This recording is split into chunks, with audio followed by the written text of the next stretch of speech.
adventure through the world famous San Diego Zoo, which is one of our two front doors, the other one being our safari park.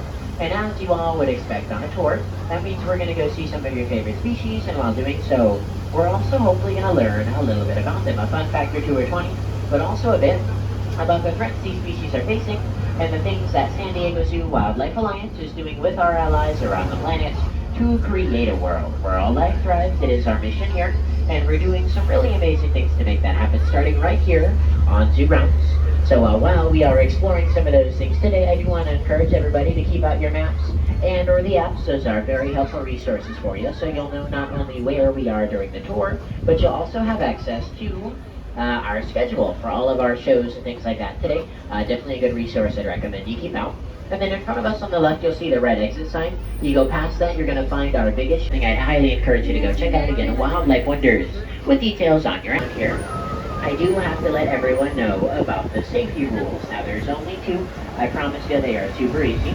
Rule number one, everybody, rule number one, please keep your arms, your legs, your head, shoulders, knees, and toes all inside of the bus while we go, as well as any other possessions you might have, things like cell phones, cameras, or small children. Please don't. There actually used to be 9. We are now down to 6 subspecies, and you can actually see them in the center of the habitat behind the tree in the middle there, laying down on the shelf. Now back of the bus, I know you can't see just yet, so we'll pull forward in a moment so you can. But again, back center of the habitat, just behind the tree that's in the middle there. But we have 3 brothers here at the zoo, Connor, Chinta, and Barani. Connor is the oldest male and a solitary big cat. He's at the age where he will not share his space with anybody, not even his younger twin brothers. But Malayan tigers, so that is exactly why we are involved in these efforts to protect them. Right now, the biggest threat the Malayan tigers are facing is mostly hunting for traditional medicines. Down by we'll be able to explore from our zoo grounds today. Now on the right, we're passing by a monkey habitat here. We have 2 species of monkeys, the Allen swamp monkeys and the red-tailed guenons.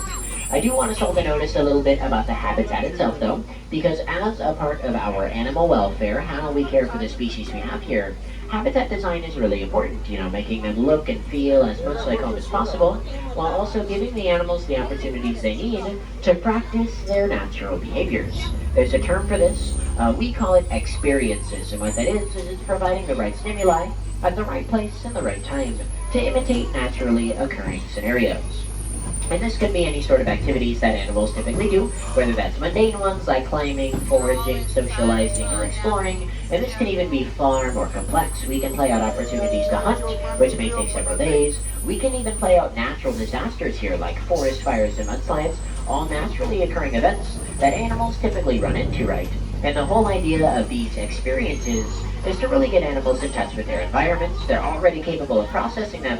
We're just giving them the opportunity to do that. You're on Zoo Grounds. So while we're traveling around, look not just at the species, but also at the habitats that they live within, and see what choices we've made to allow them to practice some of those experiences. Now on the left, we have our flamboyant flamingos. That is what you would call a group of flamingos, a flamboyant.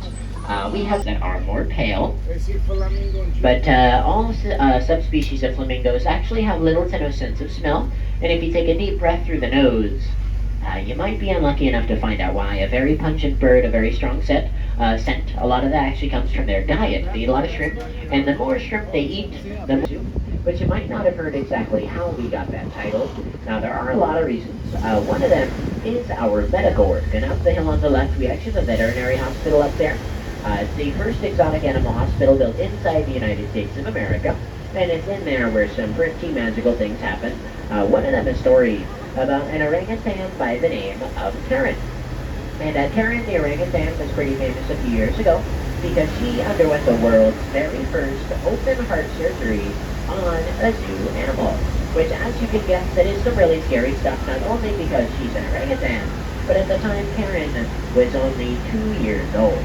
But fortunately, we do have allies all around the world, and over 100 experts in various fields volunteered their time to come here and help us out.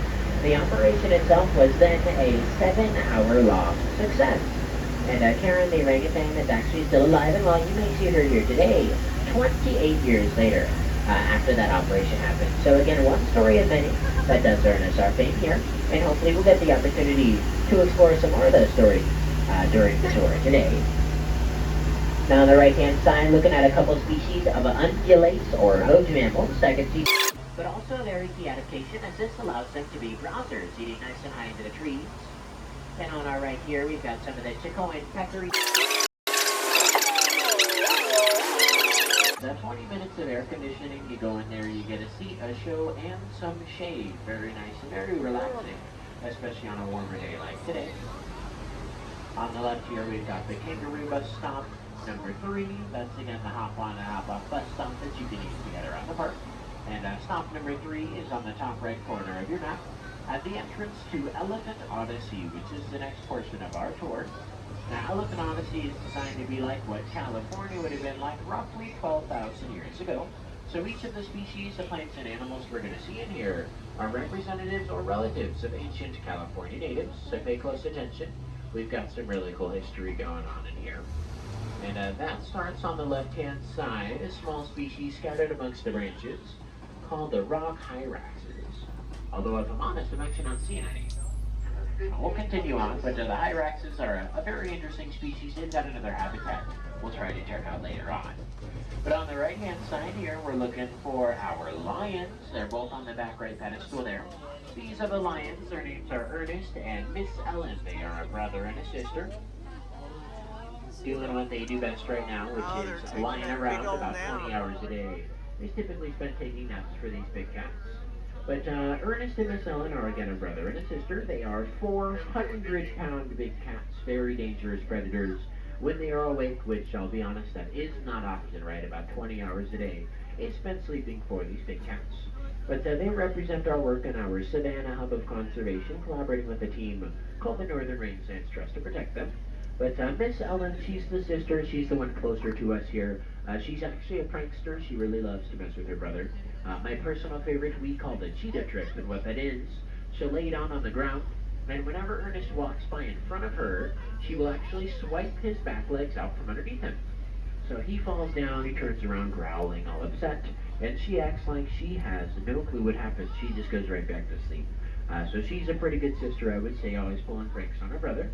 But not too long ago, I actually had the chance to talk with the wild. Now, if it takes you longer than 3 seconds to find her, you are lunch because she's an ambush predator. So she's lying down on ground level about as close if you are of the architects of the earth around the corner here. But first, going to pass this building on the right. This is called the Elephant Care Center.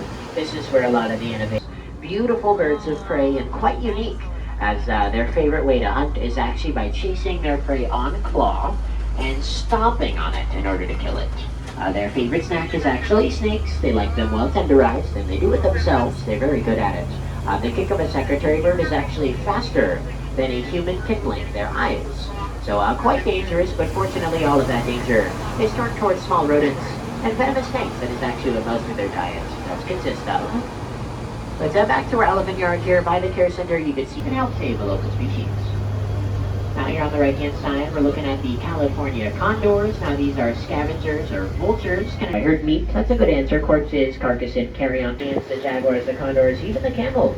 All of them used to live here in California, but studies suggest that this is about 12,000 or even more years ago.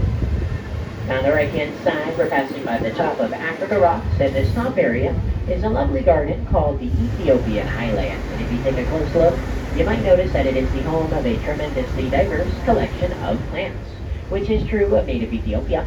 But there is a critical issue because as a country, Ethiopia's #1 export is actually coffee. And that's not the problem. The issue is that in order to grow more coffee, they're cutting down every single plant that gets in the way. And in doing so, they're not only removing all of those plants, but also all of the wildlife that relies on those plants to survive. A really critical issue, but one that we can help resolve even here in America by buying that shade-grown coffee that I had mentioned earlier. And this is all of the money is spent here, whether that is on a membership, a burger for lunch, a private car tour, or even elephant poop paper that we sell in our gift shops. All of that is actually a donation. It goes directly to supporting wildlife around the zoo and extends through all of these projects that we've been talking about today. So please do consider donating to the Wildlife Alliance. It's really an excellent way to be involved in some of our efforts. But on our left-hand side here, you can see our lovely Tower of Giraffes with the end of giraffe feeding going on here. But across our planet, it is not just the ice that is suffering. The rest of our planet is facing all sorts of unique threats because of climate change and its consequences. So we cannot prevent this by reducing our carbon footprint, right? And any step does help, big ones, small ones, personal ones, and even political ones.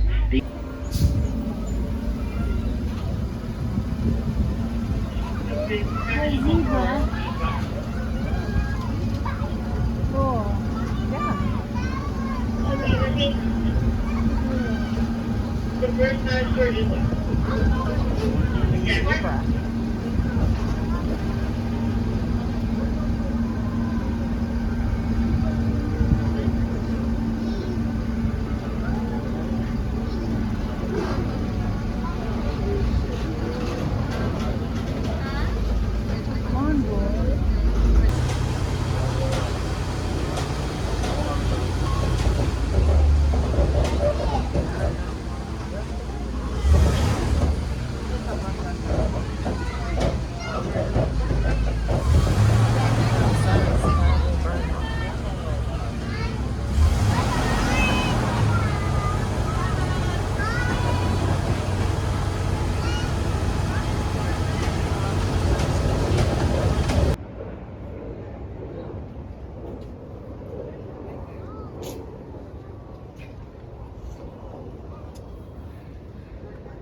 That's a good question.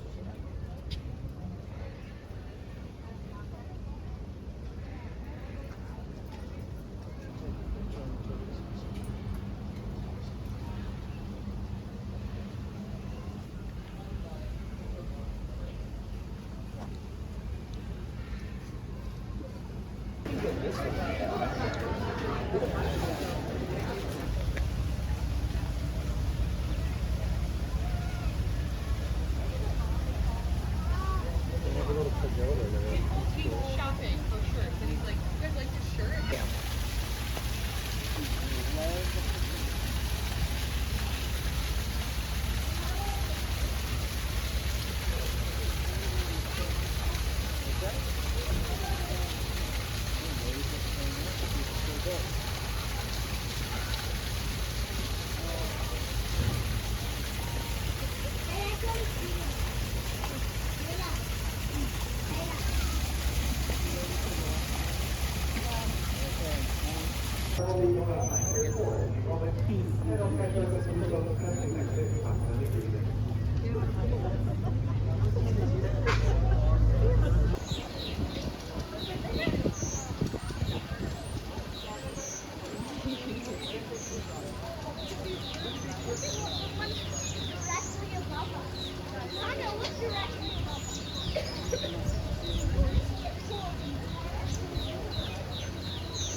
What kind of bird is this? Yellow-crowned bishop. Yellow-crowned bishop. He's kind of got a red head. What is it, this wax doll?